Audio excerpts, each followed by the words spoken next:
3 months had passed since the day everything changed for humanity. The newspapers called it First Contact Day, but for those who lived through it, it felt more like the day the universe got a whole lot bigger and scarier.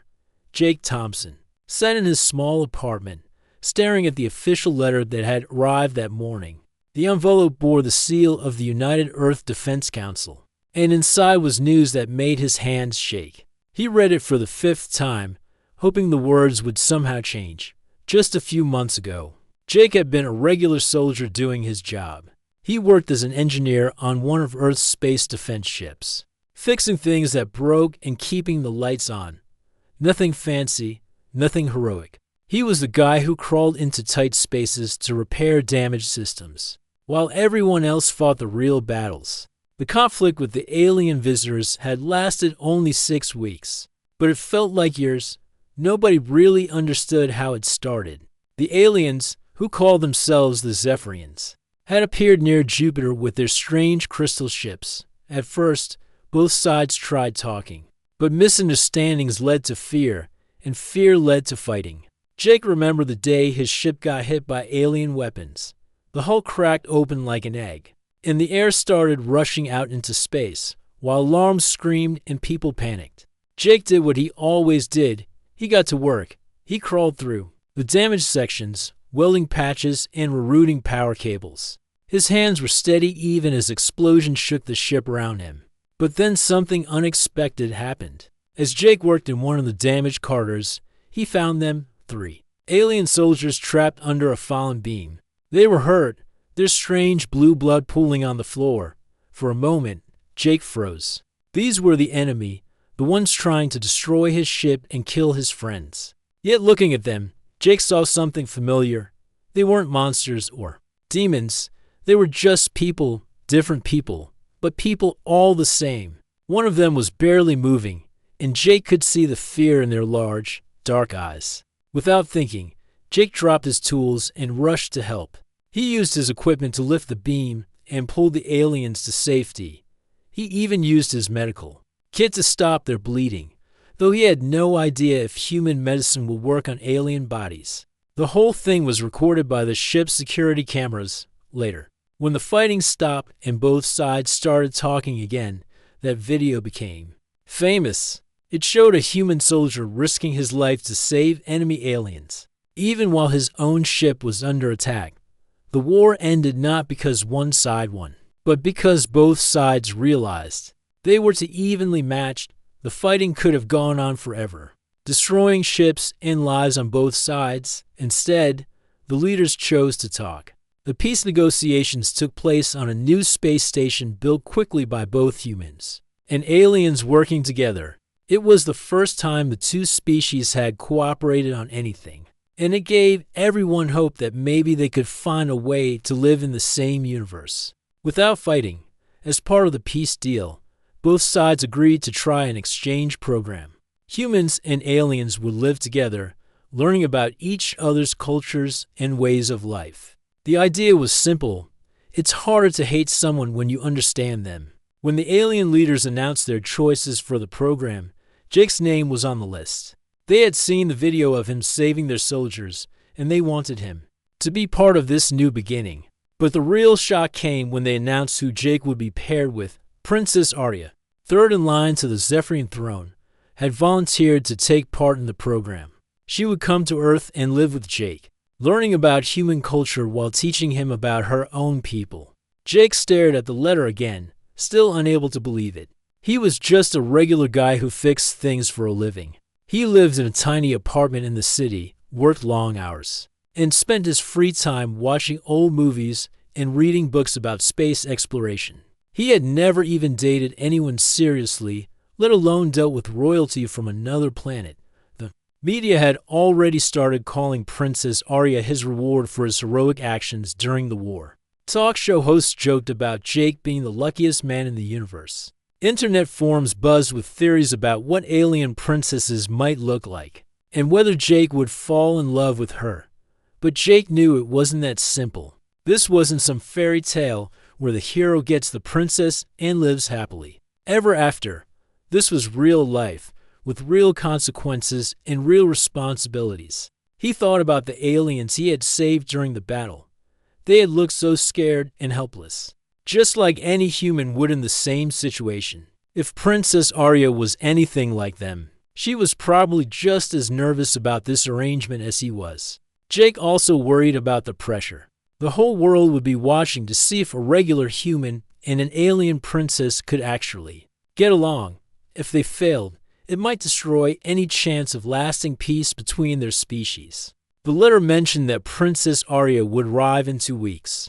Jake looked around his small apartment and tried to imagine an alien princess living there. He had one bedroom, a tiny kitchen, and a living room that barely fit his old couch and television. There was no way this was going to work. But as Jake sat there, feeling overwhelmed by everything that was happening, he remembered why he had saved those alien soldiers in the first place. It wasn't because he was trying to be a hero. It was because it was the right thing to do. Maybe that's all this was too, another chance to do the right thing. Instead of worrying about what everyone else expected, maybe he should focus on helping Princess Arya feel welcome on Earth. After all, she was probably just as scared and confused as he was. Jake folded the letter carefully and put it back in its envelope. In 2 weeks, his life would change forever. An alien princess was coming to live with him, and somehow, together, they were supposed to help their species learn to trust each other.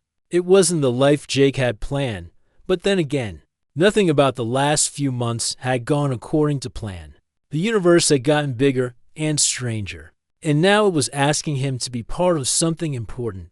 Jake took a deep breath and started making a list of things he needed to do before Princess Arya arrived. He had 2 weeks to prepare for the most unusual roommate situation in human history. The day Princess Arya arrived, Jake woke up at 5 in the morning even though her transport wasn't scheduled to land until noon. He had spent the last 2 weeks cleaning his apartment 3 times, buying new furniture he couldn't afford, and reading everything he could find about Zephyrian culture. Most of what he found online was guesswork and rumors. Some websites claimed aliens could read minds, others said they ate only crystals and never slept. Jake didn't believe any of it, but he still found himself checking his thoughts and stocking up on different types of food just in case. The government had sent him a care package with special air filters and temperature controls for his apartment. Apparently, Zephyrians needed slightly different air than humans, with more moisture and different gases mixed in. Jake had spent 3 days figuring out how to install everything without breaking his lease agreement. By 10 o'clock, Jake was pacing around his living room, checking his watch every few minutes. He had changed clothes 4 times, settling on simple jeans and a clean shirt.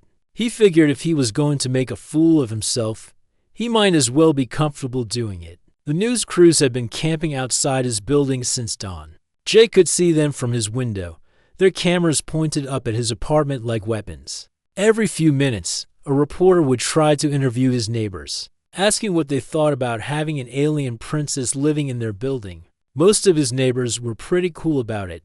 Mrs. Chen from downstairs had even baked cookies, though she wasn't sure if aliens could eat them.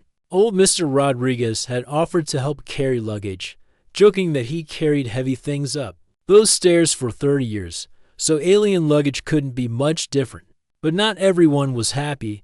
Jake had received some angry phone calls and nasty messages online. Some people thought the whole exchange program was dangerous, that aliens couldn't be trusted. Others were mad that Jake, a regular guy, was getting all this attention when there were more important people who should be dealing with aliens. Jake tried not to think about the negative stuff. He focused on what his mom had told him when he called her last night. Just be yourself. Honey, she had said, if this princess person is half as nice as those soldiers you helped, you'll get along fine. At exactly noon, Jake heard the sound he'd been waiting for. It started as a low hum that made the windows vibrate slightly. Then it grew louder, like a giant tuning fork ringing in the sky. Jake looked out his window and saw it, a small Zephyrian transport ship descending slowly toward the landing pad that had been built in the parking lot behind his building. The ship didn't look like anything from human science fiction movies. Instead of metal and sharp edges, it seemed to be made of some kind of smooth, pearl-colored material that shifted colors in the sunlight.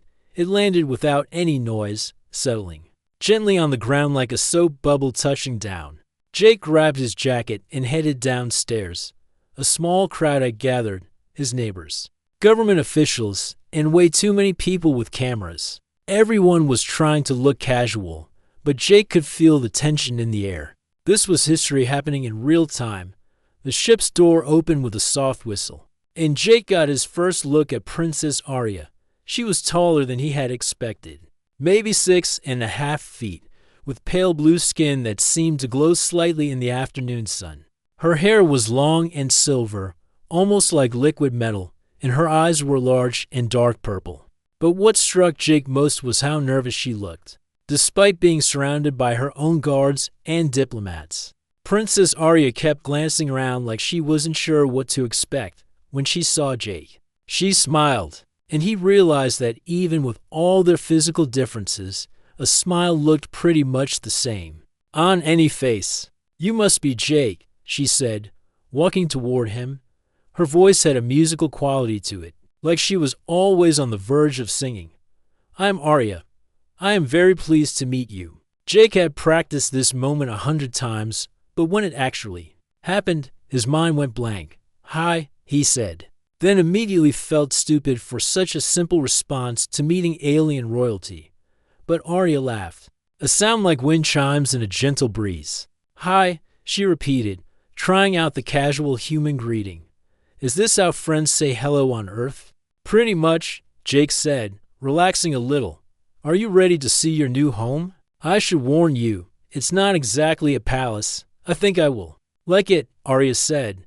"Palaces can be very lonely places." As they walked toward the building, Jake noticed that Arya moved differently than humans.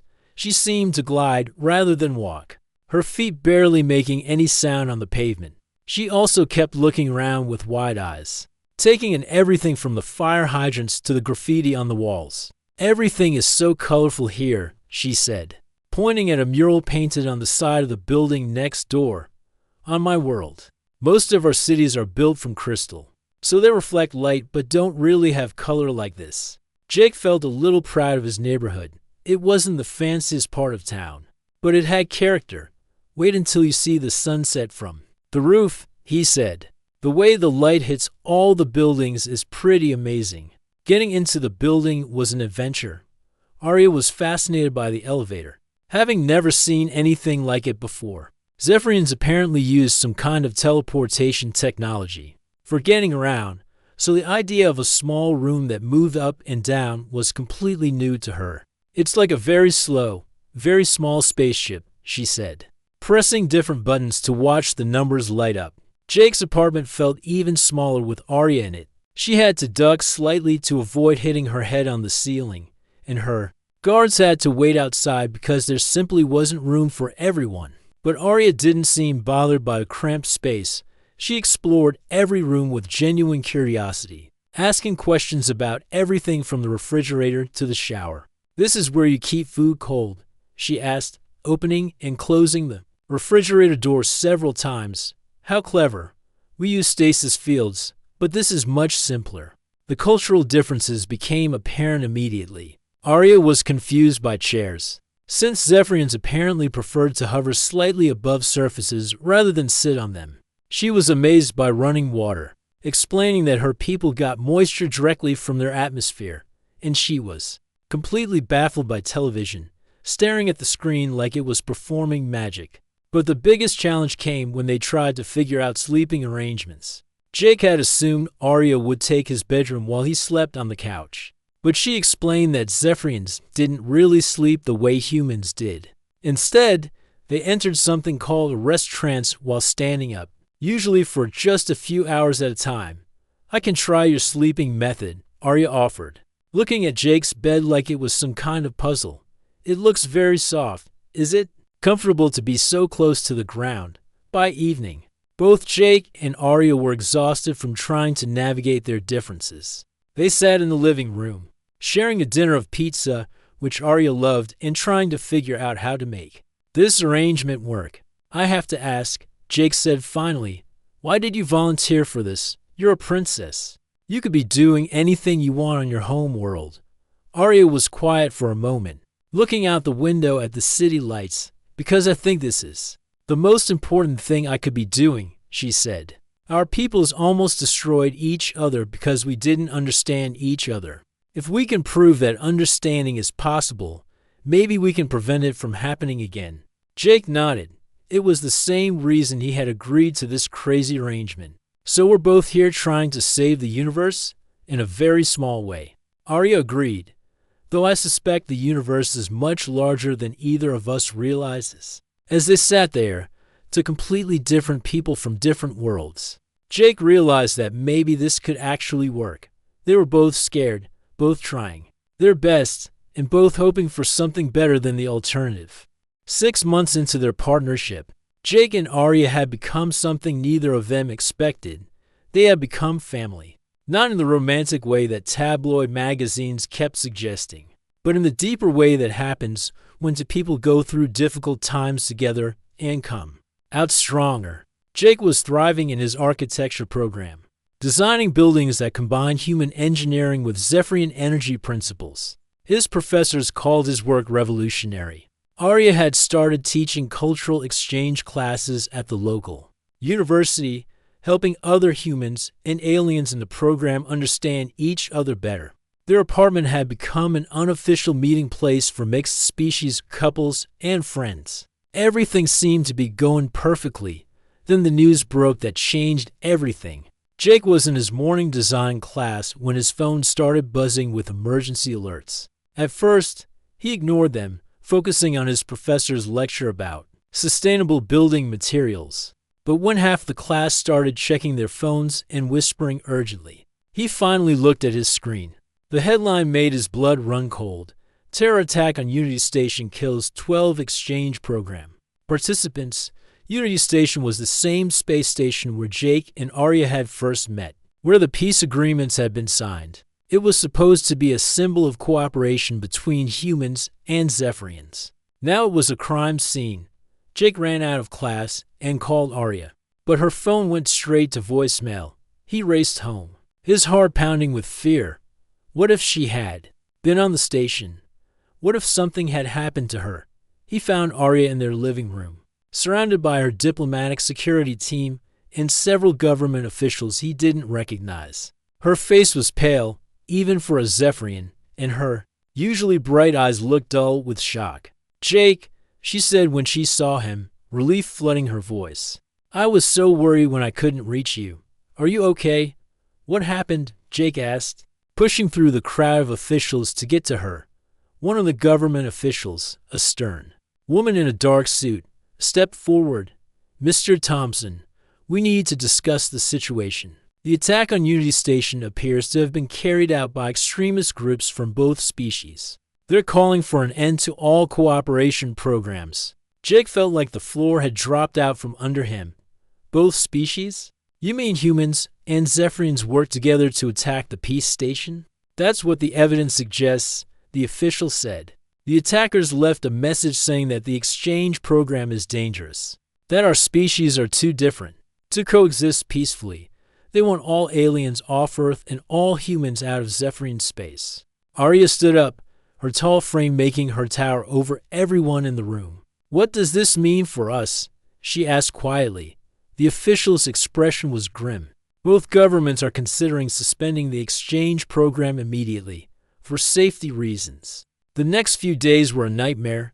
The attack had killed 6 humans and 6 Zephyrians, all of them participants in cultural exchange programs like Jake and Arya's.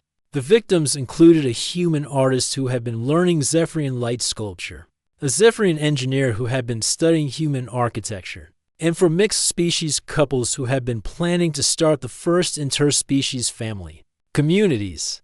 The media went crazy. News channels ran endless debates about whether the exchange program was worth the risk. Protesters gathered outside buildings where program participants lived, some demanding that all aliens leave Earth immediately, others insisting that giving in to terrorists would only make things worse. Jake and Arya found themselves trapped in their apartment, surrounded by angry crowds and news crews. Their building's security had been increased, but they couldn't go anywhere without being followed by cameras and reporters shouting questions. "How does it feel to know your friendship might have gotten people killed?" One reporter shouted at Jake as he tried to go to the grocery store.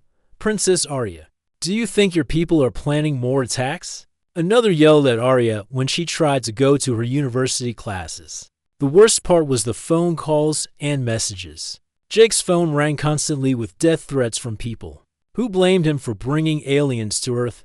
Arya received messages from Zephyrians calling her a traitor for living with humans. Both of their families were getting harassed. Jake's mother called him crying one night. "They came to my house," she said. "A group of people with signs saying I raised a traitor. I'm scared, Jake. Maybe you should come home." Arya's situation was even worse. Her father's health was declining rapidly, and her older brother had publicly declared that she was no longer welcome in the royal family if she continued to betray her species by living with humans. 3 days after the attack, they received the official notice. Both governments had decided to suspend the exchange program indefinitely. All participants had 72 hours to decide in the program and return to their home worlds, or continue without official support and risk being cut off from their families and governments forever. Jake and Arya sat in their living room that night, the notice lying on the coffee table between them like a bomb waiting to explode. Neither of them had spoken for an hour. Finally, Arya broke the silence. "I think I have to go home," she said, her voice barely above a whisper. Jake felt like someone had punched him in the stomach. "What?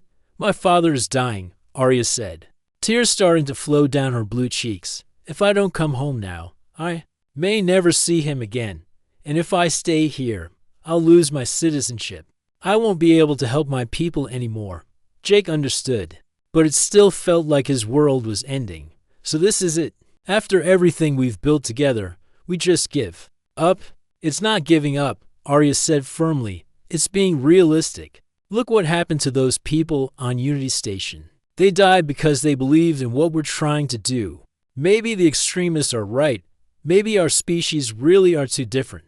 "No," Jake said, standing up suddenly.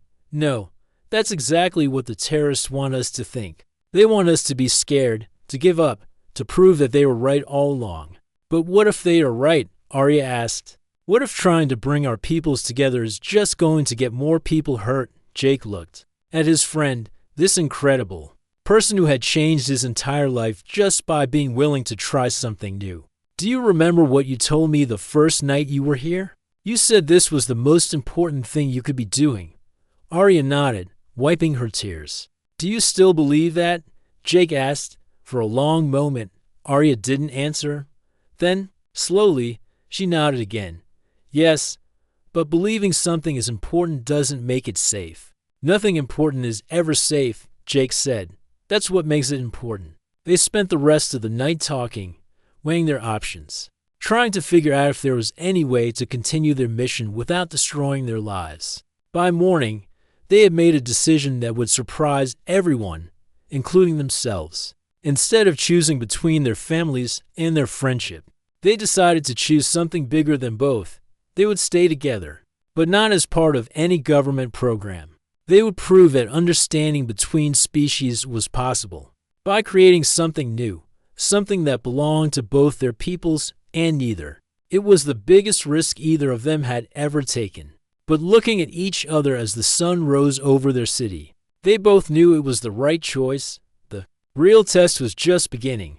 1 year later, Jake stood in front of the most beautiful building he had ever designed. The Community Center for Interspecies Understanding didn't look like anything else on Earth. Its walls seemed to flow like water, made from a combination of human steel and Zephyrian crystal technology that created surfaces that shifted color with the light. Inside, the spaces could adapt to accommodate beings of different sizes and needs. It had taken 12 months of the hardest work of Jake's life to make this dream real. After he and Arya decided to continue their mission independently, everything seemed to go wrong at first. The government stopped providing financial support. Jake's scholarship was canceled. Arya lost her diplomatic immunity, which meant she had to apply for regular immigration status like any other alien wanting to live on Earth. But somehow, they made it work. The breakthrough came when Jake's architecture professor, Dr. Rodriguez, saw the plans Jake had drawn for their ideal community center. The professor had been quietly supporting mixed species students, and he knew someone who could help. There's a philanthropist who's been looking for exactly this kind of project, Dr. Rodriguez had told Jake. She believes that private citizens can sometimes accomplish what governments can't. The philanthropist turned out to be Elena Vasquez, an elderly woman who had made her fortune in renewable energy. Her own grandson had been one of the people killed in the Unity Station attack. Instead of letting grief make her bitter, she decided to honor his memory by supporting exactly the kind of work he had believed in. My grandson died because he thought humans and aliens could be friends, she told Jake and Arya during their first meeting.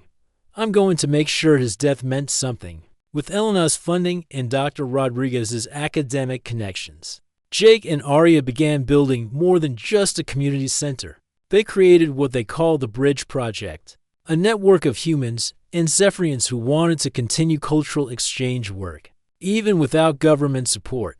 The work wasn't easy. Jake had to learn an entirely new way of building, incorporating Zephyrian energy systems into human architectural designs. Arya had to master human legal and business systems to help coordinate their growing network of volunteers. Both of them had to deal with constant criticism from people who thought they were wasting their time or putting people in danger. But they also discovered something amazing.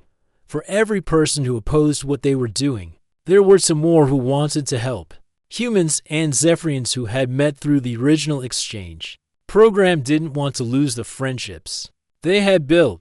Young people from both species were curious about each other and frustrated by their government's decision to stop cooperation programs.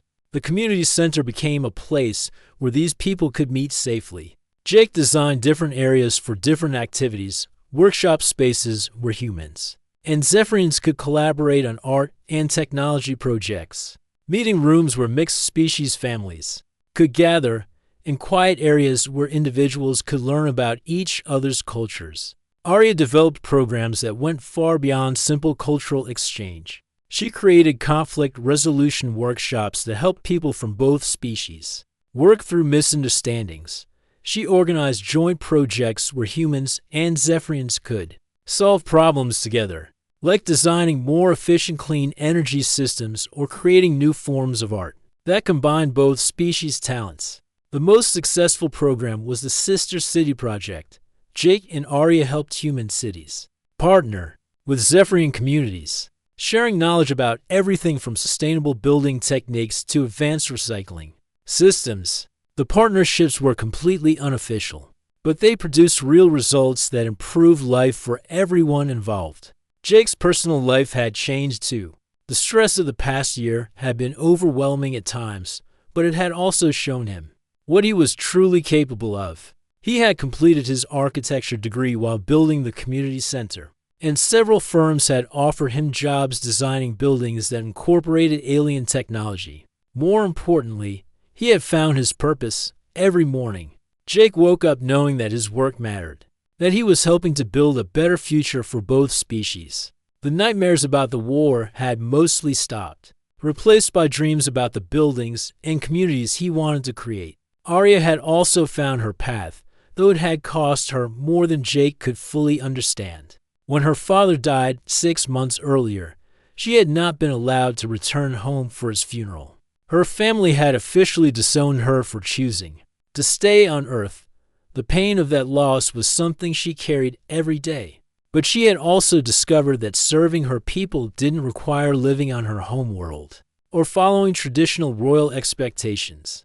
Through the Bridge Project, she was helping to create a future where Zephyrians and humans could work together as equals. Many young Zephyrians saw her as a hero for having the courage to forge a new path. I used to think my duty was to follow the rules my family set for me, she told Jake one evening as they watched people of both species working together. in the community center's main hall. Now I understand that sometimes the greatest service you can provide is to show people that the rules can be changed. The success of their work hadn't gone unnoticed by the governments of both species.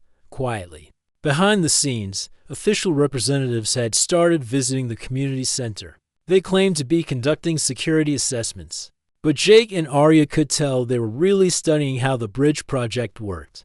3 months ago, a human diplomat had approached Jake with an unofficial message. There are people in both governments who think the official exchange program should be restarted, she had said. They're watching what you're doing here very carefully. Jake had mixed feelings about the possibility of government involvement returning. On one hand, official support could help them expand their work and reach more people. On the other hand, they had built something special precisely because they were free from political pressures and bureaucratic restrictions. Whatever happens with the governments, Arya had said, we've already proven the most important thing. We've shown that understanding between our species isn't just possible, it's inevitable, when people are free to choose it for themselves. Now, standing in front of their community center on its first anniversary, Jake reflected on how much had changed since that day when he received the letter telling him he would be living with an alien princess. He had expected his life to be turned upside down, and it had been, but not in the way anyone had predicted. Instead of being granted a gift by alien royalty, Jake had discovered that the real gift was the opportunity to grow beyond his own limitations and help create something that had never existed before. Arya hadn't changed his life by being a princess. She had changed it by being a friend who challenged him to be better than he thought he could be. As evening approached, Jake and Arya walked through the community center together, watching humans and Zephyrians working side by side on projects that would have been impossible for either species to complete alone. In the art studio, a human painter was learning to incorporate Zephyrian light techniques into her work. In the technology lab, a Zephyrian engineer was showing human students how to build more efficient solar panels. Do you ever wonder what would have happened if we had given up that night after the attack? Jake asked. Arya smiled, the same warm expression that had helped him feel welcome on that first nervous day. No, she said, because I know that if we had given up, someone else would have continued the work. The connection between our peoples is stronger than the fear that tries to keep us apart. Outside, the sun was setting over their city, painting the sky in colors that reminded Jake of Arya's light sculptures. Tomorrow would bring new challenges, new opportunities to build bridges between worlds. But tonight, surrounded by the community they had helped create, both Jake and Arya knew they had found something worth dedicating their lives to. The simple but revolutionary idea that different didn't have to mean enemy. And that understanding was always possible when people chose courage over fear.